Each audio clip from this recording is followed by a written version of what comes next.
aluni jo aluni bara aluni chesiri malika bela jele golofi bela jele golofinya ana la fasabaga bela jele golofina gunka ani a koka au folelo au sigiyorola au no badin kede do no e simplis kabore kabo mali la Bamako akon ko karande fitini nini aywa bi anya nyafa na ambe kana mi ka wade Loni Blo TV ama fami mako Loni Blo Jakan aywa bi ambora ni femore tuguni nga constitution keleni ale kuntugo de do ama fami mako la constitution du Mali du 25 février 1992 no e Mali sigika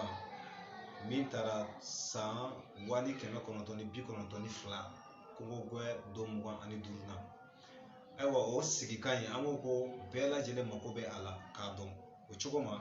anye nyafoli min ke kateme ame kurunse folo de kan halisa na be fama ko article premier o article premier ni avec mon kofo akoko la personne humaine est sacrée et inviolable. Tout individu a droit à la vie, à la liberté, à la sécurité et à l'intégrité de sa personne. Ko adama de fe nyamato la tanki bali de ko ko sika poke alani amakena ka je o ko mo kelenkele na hake o de nyanamaya mo kelenkele na hake de kanabla e mo kelenkele na hake de kunafule e mo kelenkele na hake de yera da soni aywa obuluma anda na nyanamaya drone ma temelena o ambo nyanamaya kele de ko halisa ka to ko fe ama constitution be kuma ka kuma fo ka toni ale ba bakuru ba fofodi il va sur la wala babe code de kono dans les différents codes yaay aywa le constitution yi ale be amolo il va fo yiri juba walma yiri sumbadi ibe misali ta mangoro ka o abe de mununke o dew ye mangoro dew de dem numbe jate code de o code nu kelente ala mini constitution ka fo kube fodo nyogoma okoro ka fili nyogoma chiema akodi bela jelen ka nga ke constitution sona ko munu madi ni kodi o kodi nana nani constitution be fo nyogoko o kodi o be labla constitution yi awo constitution yi a bela jelen le damine de wa bebe segi aledima awa mali sigilembe o saria baide ka wa me ka nyafoli ko skabe o saria ni kono kuma mo awa yanama mi fo ko moko kelenkele na ni yoro de yanama ya tout individu a droit à la vie ni vie da ngo ngabe farkolo ta be ninta abe hakilita awa ni farila je ale mago be kenya de la ola moko me kuma kenya ka ama fo mago santé o santé ni ko kibe nyafoli kaka ibe na ni basiko kuma udi Dominique ko nyuma ba ke tolo ba ke farima kolo ba ke ama fomi mako sport ainsi de suite walma jouer ou ainsi de suite nga basi u fana ulu jora babe ala ama fomi mako fro walma remède ama fomi mako médicament maintenant basi nunu niya taka jate mine wala sa anga to anga kenya la mako be kenya sugumina anga sika constitution fana répond a fait une fois ko an ni yoro de vie nyanamaya di ko roy ko malika ka nga ko bela jenege wala sa ka balo de o malika dun kelembe ki ka dina ani ka balo ika dumuni fen ika furako ika jisani masoro ikelembe ka ani ika lanaya ani ka karan ko ta ko kalifa mo do de la vote sirafe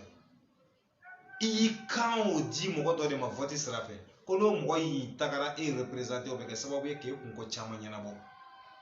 ola ni kuma eteta ka état ni kuma teta ka assemblée to ni kuma teta fana ka état e mo munu sigi ka dam le président de la république mo sigi le ministre la donc premier ministre ni ajen ko manyo ma fuma ko le gouvernement donc ni kuma teta ko to puisque vous de exécutif ou de be ko la walia maintenant ko ankanga ko bela jelenge wala sa malidon beto nyanamaya la o nyanamaya guloleme kenya mimma o kenya fana mo go guloleme lonila ko kuma bado de ma lonila be benaka ko adamade ni yiri ni bagani ji ani bere ani chenchen munu me kilima kilingoro kulu de ka telenga nyogon furake kateme kilima wore tawka o kroye moy ni be mali le ano mali furaw mali basiu mali yiriu adili angomo ani afara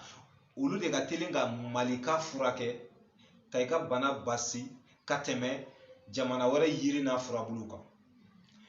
O la n'i ye comprimé ninnu jateminɛ an b'a fɔ ma ko mɔsɔrɛ ka sirop ninnu jateminɛ an b'a fɔ ma ko genu olu fanba fana ye baganw ani yiriw de ye. Tubabuw ye a kɛ cogoya min na u y'a kɛ ka bɛn lɔnni dɔ de ma, la science elle est universelle. An fana kan k'an taw de don ba la walasa an fana ka se k'an ka mɔsɔrɛw sɔrɔ. I n'a fɔ mɔgɔ caman b'a dɔn ko kalandenw kɔni tilal'o la a mɛnna. A sirop bɛ yen, a compriméw bɛ yen, wa f'u bɛ mɔgɔ wɛrɛw lakalan na. Tuma dɔ la yɛrɛ hali n'i man ko kara. Ayiwa sisan il suffit seulement gouvernement de ka o fɛɛrɛ jɔnjɔnw ta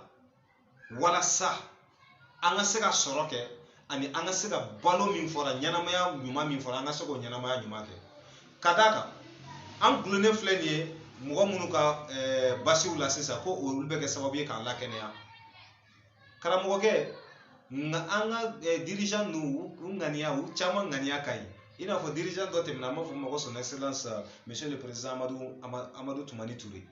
O Amadou Toumani Touré tɛmɛna a ka régime kɔnɔ a ye ŋaniya dɔ ta ka malikaw sɛgɛrɛ ko AMO assurance maladie obligatoire ko maliden ni kɛnɛya de ka kan wa kɛnɛya min n'i tɛ musaka caman bɔ. AMO nana o de kama. Maintenant o AMO in a tɛ ka kɛ ka golofin furaw san, a tɛ ka kɛ ka golofin basi ninnu lase anw ma, a tɛ ka kɛ k'an ka kirisiw don ba la, a tɛ ka kɛ k'an ka yiriw don ba la, nka a bɛ ka kɛ ka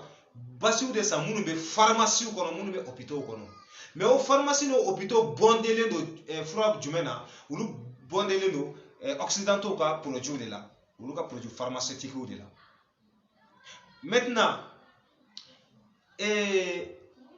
o kɔlɔlɔ min bɛ o kɔ an b'o de ɲɛfɔ ka d'a kan a fɔra an ɲɛna k'a nafa ye k'an tɛ musaka caman bɔ k'an bɛ furakɛ an bɛ kɛnɛya fana nka yala kɔlɔlɔ tɛ a la wa? Kɔlɔlɔ dɔ ye min ye fɔlɔ o de ye basi ninnu fɔlɔ a fanba la quasi totalité f'i k'a dɔn u bɔra fɛn dɔw de la tuma dɔ la anw yɛrɛ bɛ ɲugun fɛn min na nka furakɛli sira fɛ an b'a ta. Nka o fɛnw bɛ anw yɛrɛ bolo yan n'an ko k'an b'a kɛ fura ye u bɛ an la ɲugun a la k'a lagosi. Tuma dɔ la minnu m'a faamu hali u bɛ don n'a ye diinɛ kunda k'a bɔ i bolo nka k'a sɔrɔ i bɛ ka taa san mɔgɔ wɛrɛw bolo ten k'a sɔrɔ i ma taa se o yɔrɔ bɛɛ la an bɛna feeretuli kɛ olu kan kosɛbɛ. I n'a fɔ ka fura caman minnu bɛ bɔ lɛ kɛn na minnu bɛ bɔ lɛ golo la an b'a fɔ min ma ko gelatine ninnu an bɛna se o ma. Maintenant o ye kelen ye. Filanan a fura ninnu caman bɛ yen nɔ n'i y'a ta wala i b'a fɔ a bɛɛ i b'a sɔrɔ effet secondaire néfaste b'u la. O kɔrɔ ye n'i ye a furaw ta k'i to a tali kan k'e tɛ k'a bila i dun kɛnɛya ɲinitɔ de don i b'a sɔrɔ a fura ninnu u b'i ka bana mada mais k'a fɔ k'u bɛ traitement curatif de kɛ o ka dɔgɔ a la kosɛbɛ. E dun mago bɛ ka bana in bɔ i la de. Bon tuma dɔ la bana in bɛ mada a bɛ na bana in bɛ mada a bɛ na e dun nɔrɔlen bɛ fura in na fura in bɛ taa wolo fɛn wɛrɛ de la tuguni o bɛ na ni jankɔrɔ wɛrɛ ye k'a d'i ma. Ka d'a kan fura in dilannen bɛ ni fɛn dan dɔw ye an bɛna minnu walawala aw ye an ka video nata fana kɔnɔ o fɛn ninnu kelen kelenna bɛɛ bɛ bana bila adamaden na. Ayiwa kɔfɛ tuguni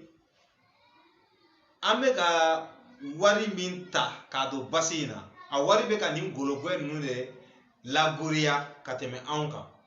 O kama n'u ye fɛn min fɔ u bɛ a se sɔrɔ an kan ka d'a kan moyen bɛ u ka disposition na nka anw ɲinɛnen don k'a fɔ ko anw yɛrɛ de bɛ ka moyen d'u ma. I b'a ye tuma bɛɛ u bɛ to ka yɛrɛ nɛgɛkan fɔ an ye ko vous êtes en voie de développement. O développement conception ma faamu an fɛ a kɔrɔ de ko aw bɛ anw tubabu dɛmɛli sira de kan nka a kɔrɔ de k'a fɔ golofinw aw bɛ aw yɛrɛ tagali ɲɛ aw b'o sira kan a kɔrɔ t'o ye dɛ nka u bɛ ka mana da ɲɛ na k'a kɔrɔ o ye tiɲɛ tɛ. Développement ko kuma min bɛ fɔ a kɔrɔ t'o ye an bɛ n'o fana walawala aw ye tagalen ɲɛfɛ. An ko an bɛ wari min bɔ an kun k'a don basi ninnu na o de bɛ ka kɛ ka ninnu ka industrie fanga bonya ka caman bɔ u ka chômage technique la u ka fanbonw ka olu labonya u ka usines u ka fura usines k'olu labonya. I b'a ta an b'o fara mɔgɔ min tɛ an b'o kan maliden ye mɔgɔ kɛmɛ 20 de ye fayida o kɔrɔ mɔgɔ miliyɔn 20 millions d'habitants o 20 millions in ta i ka tila fila ye les 10 millions n'o ye miliyɔn 10 ye kɛmɛ 10 i k'o ta dɔrɔn i k'o kɛ mɔgɔ banalen ye min bɛ taa fura san kɔnɔ siɲɛ kelen. Bana sugu o sugu man'u minɛ den bangeli mana na o 400 sumaya mana na o yɔrɔ o tɛ taa sérum bara dan dɔ kɔ dɛ nka a y'o bɛɛ kɛ 400 ye. sayi mani minɛ a y'o bɛɛ kɛ 400 ye fɛn o fɛn mani sɔrɔ ko fura kan ka san a la hali opération gɛlɛmanba ninnu hali kolo kari ni fɛn wɛrɛw a y'a bɛɛ kɛ dɔrɔmɛ 600 dɔrɔmɛ 400 ye dɔrɔmɛ 400 2000 francs CFA o 400 2000 francs CFA il va multiplier par 10 millions d'habitants a bɛ bɛn 20 milliards de francs CFA de ma bɛɛ ka calculatrice ta walima ni min bɛ se k'a jate sira wɛrɛ min fɛ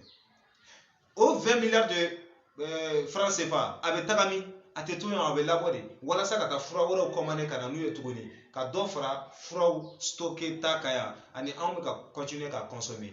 donc a bɛ continuer ka anw labɔ an cogo la o cogo ma min ka jugu tugun ka tɛmɛ a tɔ bɛɛ kan o de ye anw bɛ kankɛya min kɔnɔ tan an bɛ survie de kɔnɔ an bɛ ka ɲini de ka balo an salen kɔ quoi karamɔgɔkɛ ni tubabu ko don o don k'u bɛ dimi an kɔrɔ nin sira in kan furakɛli sira kan 48 heures wala 24 heures walima 72 heures tele 1 2 3 kɔnɔ moyen bɛ yen ka fura ninnu empoisonné o kɔrɔ ka baga wɛrɛ k'u la min b'a la déjà u ye min don sariya kɔnɔ k'a kɛ k'a bɛ kɛ ka furakɛli kɛ nka ka baga yɛrɛ poison yɛrɛ ka se ka o lakɛ fura la k'a lasɛnɛ anw ma vaccination sira fɛ comprimé sira fɛ sirop sira fɛ poison min n'a bɛ kɛ sababu ye ka i ka ɲɛnamaya ka dankara la dɔɔni dɔɔni ka da kan o caman b'u bolo poison dɔ bɛ yen nɔ n'i y'a ta kalo 1 de b'i bolo karamɔgɔkɛ fura foyi tɛ o la e tɛ se ka an ka ɲɛnamaya in kɔni i t'o kɛ poison dɔ bɛ yen kalo 6 de b'i bolo dɔ bɛ yen nɔ san 1 dɔ bɛ yen tile 1 donc maintenant comme fura tali sira don u bɛ se ka dɔ k'a la min bɛ bɛn u yɛrɛ ma ye nka a k'a dɔn kɔni ko poison de don o moyen bɛ u bolo ka da kan a fura monopole tɛ an bolo olu de b'a dilan olu de b'a fɛn bɛɛ kɛ an t'a si contrôler maintenant o ye dɔ ye min ka jugu nka dɔ fana bɛ yen min ka jugu tugun o ye jumɛn ni don min na tugun u ko ko bɔn ko an bɛna na a lajɛ ka bin aw kan k'aw ka nafolow ka caman sɔrɔ a la yɔrɔ malikaw tɛna na sɔn o ma ni malikaw wulila sisan ko bɔn ko olu bɛna na muruti foroba muruti kɛ u b'a fɔ ko ayiwa bi ta kɔ bi ta ɲɛ fura kana na bɔ gɔlɔgɔla la ka se yan a kana bɔ faransi ka se yan a kana bɔ alimaɲi ka se yan a kana bɔ angleterre ka se yan ka da kan gɔlɔgɔ bɛɛ ye gɔlɔgɔ de an kana n'an yɛrɛ nɛgɛ maintenant n'u ye o convention ta o bɛnkanw ta u ni ɲɔgɔn cɛ walasa ka embargo kɛ u ka furaw kan furaw kana na se anw ma an ka miiriba nin an ma disposition foyi ta walasa k'an ka basi ninnu don ba la a y'aw miiri aw ka cliniquew la étatiquew fara privé kan banabagatɔ minnu bɛ ka sérum makɔnɔ minnu bɛ ka piqûre ni sirop makɔnɔ ani comprimé makɔnɔ olu bɛ kɛ cogo di a y'aw miiri Ponge la a y'aw miiri Gabriel Touré la a y'aw miiri bon kɔnɔnaw la donc an ka taasi ɲɛnamaya ko kuma min bɛ ka fɔ a kan bɛ balo de ma mais a kan tɛ survie ma ka balo kɛ nagasa la a kan t'o ma ɔ ni dun y'an ka kɛnɛya ta k'a lajɛ an ka kɛnɛya gulonlen tɛ anw yɛrɛ la dɛ ayiwa an hakili la yan man dɔgɔ ni jajolo in na an b'a fɔ min ma ko video ni Damari ka jɛ ye video nata aw bɛ tɔgɔfɛnya tɔ sɔrɔ o kɔnɔna na aw ni ko aw ni tuma aw ni baara